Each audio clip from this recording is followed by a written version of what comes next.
नमस्कार, मैं हूं नगमा और चीन से शुरू हुआ और दुनिया भर के दर्जन भर से ज्यादा देशों में फैला जानलेवा कोरोना वायरस अब भारत में भी लगातार अपना असर दिखा रहा है। दिल्ली की केजरीवाल सरकार ने प्राइमरी स्कूल एहतियातन 31 मार्च तक के लिए बंद कर दिए हैं। दिल्ली सरकार के दफ्तरों में भी फिलहाल बायोमेट्रिक हाजिरी पर रोक लगा दी गई है, यानी लोग घर से भी काम कर सकते हैं। इस बीच कोरोना के एक और मरीज की पुष्टि हुई है। इटली से लौटा पेटीएम का एक कर्मचारी कोरोना से संक्रमित है, जिसे लेकर पेटीएम ने 2 दिन तक अपने गुड़गांव और नोएडा के दफ्तर को बंद किया है, जबकि देश से बाहर 17 भारतीय भी कोरोना से संक्रमित हैं।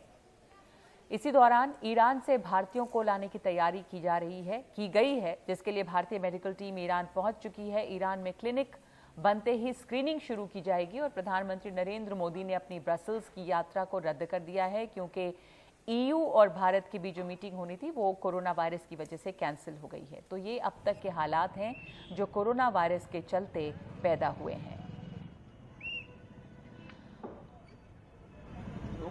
और यहाँ पर मेरे साथ स्टूडियो में डॉक्टर साहब मौजूद हैं और उनसे हम ये बातचीत करेंगे कि किस तरह से इसको लेकर जितने भी सवाल हैं उसका आपके सवालों का वो जवाब देंगे। हमारे साथ डॉक्टर आलोक ठक्कर हैं, जो कि ईएनटी स्पेशलिस्ट हैं, एचओडी हैं ईएनटी के एम्स में।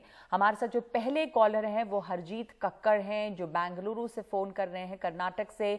हरजीत, अभी भारत में कुछ कुछ ये फैला है, लेकिन सब जगह एक पैनिक है और आपका सवाल कोरोना वायरस को लेकर क्या है? डॉक्टर साहब आपका जवाब देंगे। Good evening doctor Thakkar, good evening नगमा।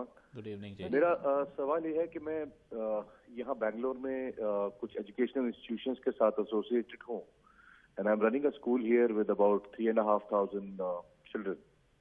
तो हालांकि यहाँ बेंगलोर में एक्टिवली कोरोना के ऐसा कोई आउटब्रेक नहीं है, पर यहाँ से 2 किलोमीटर दूर एसएपी कैंपस में सार्स के कुछ 2 केसेस 8-10 दिन पहले डिटेक्ट हुए थे, जिसके बाद कैंपस में सुनने में आया था कि कैंपस को लॉकडाउन किया गया है और उसको फ्यूमिगेट वगैरह कर रहे हैं।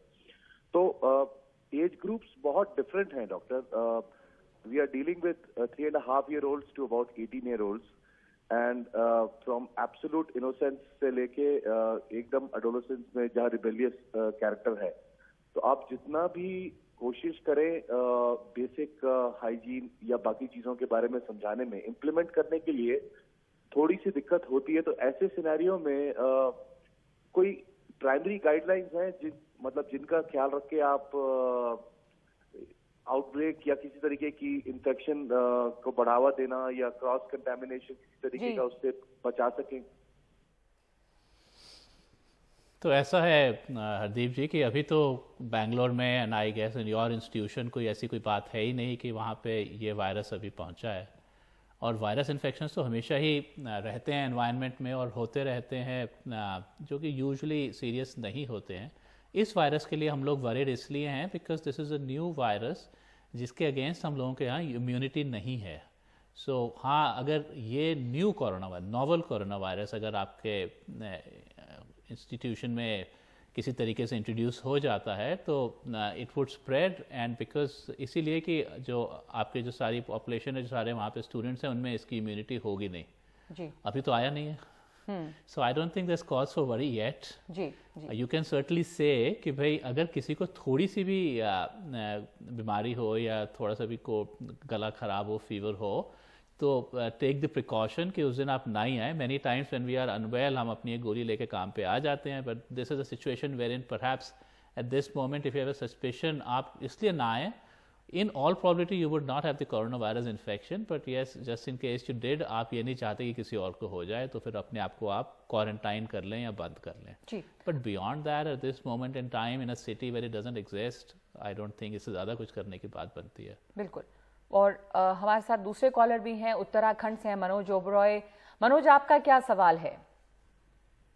हेलो जी मनोज, हम आपको सुन सकते हैं, यहाँ बताइए आपका सवाल क्या है? डॉक्टर साहब, मैं मनोज ओबरॉय बोल रहा हूँ उत्तराखंड से।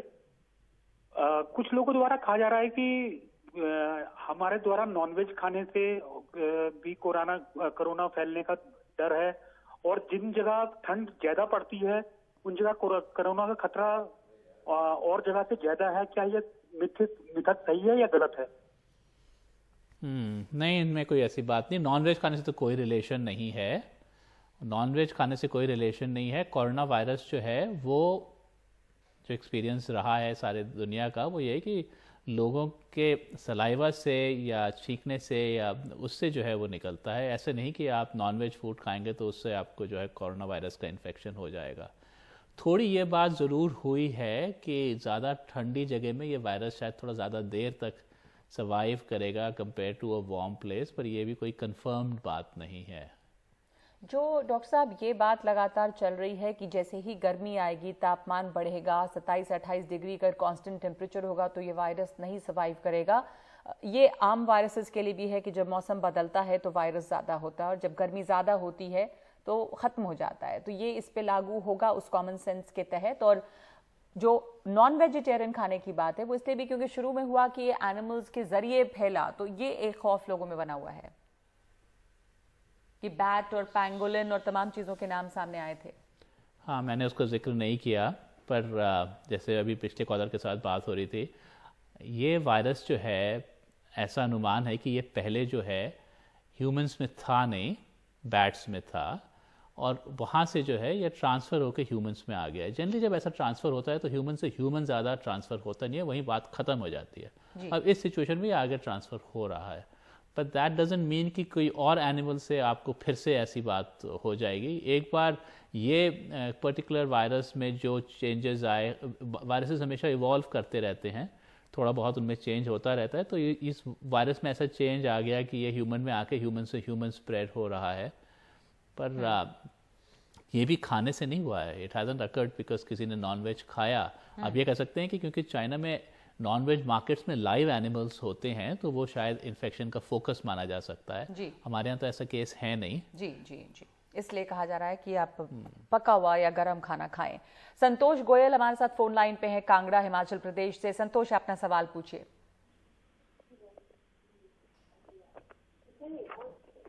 संतोष, आप सुन सकते हैं हमें, आप सवाल पूछिएगा। हाँ डॉक्टर साहब नमस्कार। नमस्कार जी, बोलिए। पूछिए सर। सब हाँ, मैं हिमाचल प्रदेश के कांगड़ा जिला से बोल रहा हूँ जी। हमारा होलसेल का काम है, हम लोग FMCG होलसेल करते हैं। जी जी जी जी, बताइए सवाल क्या है आपका। हाँ, मेरा सवाल है कि हम लोग कांगड़ा से मैकलोडगंज धर्मशाला तक और जगह में अपने जो FMCG के प्रोडक्ट हैं उनको बेचने जाते हैं। तो अभी कल जो टिबेटियन हैं उनके जो स्कूल्स हैं TCV वो उन्होंने बंद कर दिए, बंद रहेंगे। तो इसकी वजह से हमें ये थोड़ा पैनिक हो रहा है कि जो हम लोग बाहर जाते हैं तो हमें क्या एहतियात बरतने चाहिए। सेल करती बार हमारी गाड़ियां जाती हैं या जो आपकी आवाज रुक रुक के आ रही है, लेकिन आप सवाल ये शायद पूछ रहे हैं कि जब आप लोग बाहर जाते हैं तो क्या आप एहतियात लें, प्रिकॉशन क्या करें। जाते हैं, हमारे ड्राइवर सेल पर्सन बाहर जाते हैं जी। नहीं, मुझे आपका सवाल समझ में नहीं आया। आप शायद ये कह रहे हैं कि आपका काम FMCG का है, आप डिस्ट्रीब्यूट करते हैं ये प्रोडक्ट्स बहुत सारे जगहों पे, और आपको इसके लिए एडवाइस किया गया है कि ये ना करें क्या? पर वो ट्रैवल करते समय ये पूछना चाह रहे हैं कि ट्रैवल करते समय किस तरह की एहतियात बरतें। देखिए, ये इन्फेक्शन आता है लोगों से मिलने से या ऐसी जगह जाने से जहाँ पे कोई और इन्फेक्टेड पर्सन पहले आ चुका है। या तो आप किसी इन्फेक्टेड पर्सन के कांटेक्ट में आएंगे, और या फिर आप किसी और ऐसी जगह जाएंगे जहाँ बहुत सारे लोग गुजर चुके हैं जो इन्फेक्टेड हो चुके हों और शायद वायरस छोड़ गए हों।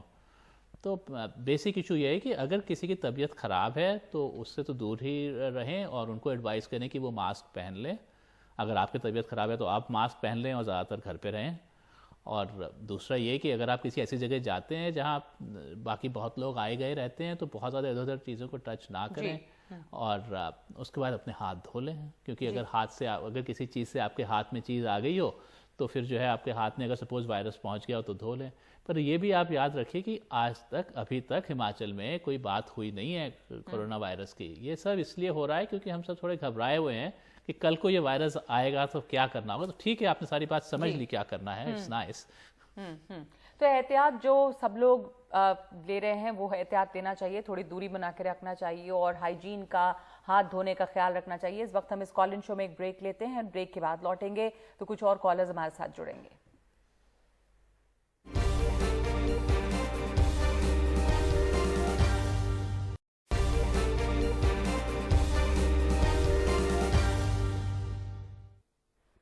तो हमारे साथ डॉक्टर आलोक ठक्कर हैं, ईएनटी विशेषज्ञ जो एम्स में हैं, और हम उनसे चर्चा कर रहे हैं कोरोना वायरस के ऊपर। एक तो ये बहुत असमंजस में अभी भी लोग हैं कि आप समझे कैसे कि आपको कोरोना वायरस है, क्योंकि मौसम बदल रहा है तो ऐसे भी लोगों को सर्दी, जुकाम, खांसी अक्सर हो रही है।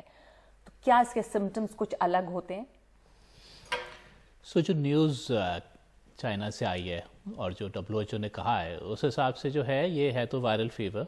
वायरल फीवर आपको पता है कि आपको थोड़ा बुखार आएगा, आपका थोड़ा गला ख़राब होगा।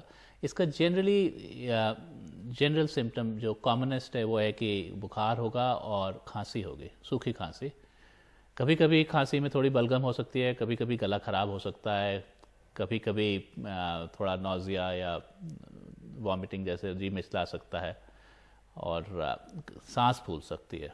ये इसके जनरल लक्षण है। तो अगर आपको कोई फीवर है जिसके साथ कि ड्राई कॉफ है और उसके साथ ये इशू आए कि भाई सांस फूल रही है या बलगम आ रही है तो शायद इस तरफ आप सोच सकते हैं। पर हाँ, जनरली कहा जा रहा है कि इसके लिए यूजुअल कोल्ड, नाक बहने वाली बात इतनी नहीं है।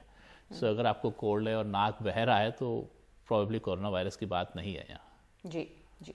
और अस्पताल यहाँ सारे तैयार हैं, आरएमएल और इस तरह के, अगर लोगों में ये सामने ऐसा जब पॉजिटिव आता है टेस्ट, तो दिल्ली की अगर हम बात करें तो यहाँ पे कहाँ लोग फौरन जा सकते हैं टेस्ट के लिए? प्राइवेट लैब्स में भी टेस्ट होती हैं या अस्पतालों में जाना है? आई डोंट थिंक अभी तक प्राइवेट लैब्स में इसके टेस्ट हो रहे हैं और अभी जो है कुछ ही लेबोरेटरीज हैं जिसको कि जो है सेंट्रल गवर्नमेंट ने इसके लिए तैयार किया है, सर्टिफाई किया है। यूसी इसका टेस्ट भी जो है ऐसा नहीं है कि हमेशा अवेलेबल था।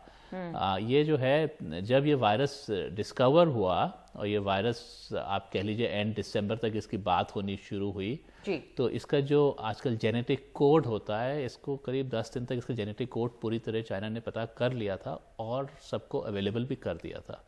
नाउ दैट हमारे पास जेनेटिक कोड है, हमने उस जेनेटिक कोड के हिसाब से अपने टेस्ट तैयार कर लिए। जी, तो वो टेस्ट, आज की टेक्नोलॉजी ऐसी है कि बड़ी जल्दी एक बार जेनेटिक कोड हो तो जेनेटिक कोड टेस्ट करने की टेक्नोलॉजी हो जाती है और उस हिसाब से लैब्स कई तैयार हो गए हैं। जी, बहुत बहुत शुक्रिया आपका डॉक्टर आलोक ठक्कर इन तमाम जानकारी के लिए। तो इस वक्त कोरोना से जुड़ी जितनी जानकारियां हैं हम आपको लगातार अपडेट कर रहे हैं। इस पर एहतियात बरतना जो है वो ज़रूरी है। इस वक्त हम एक ब्रेक लेंगे इस शो पे।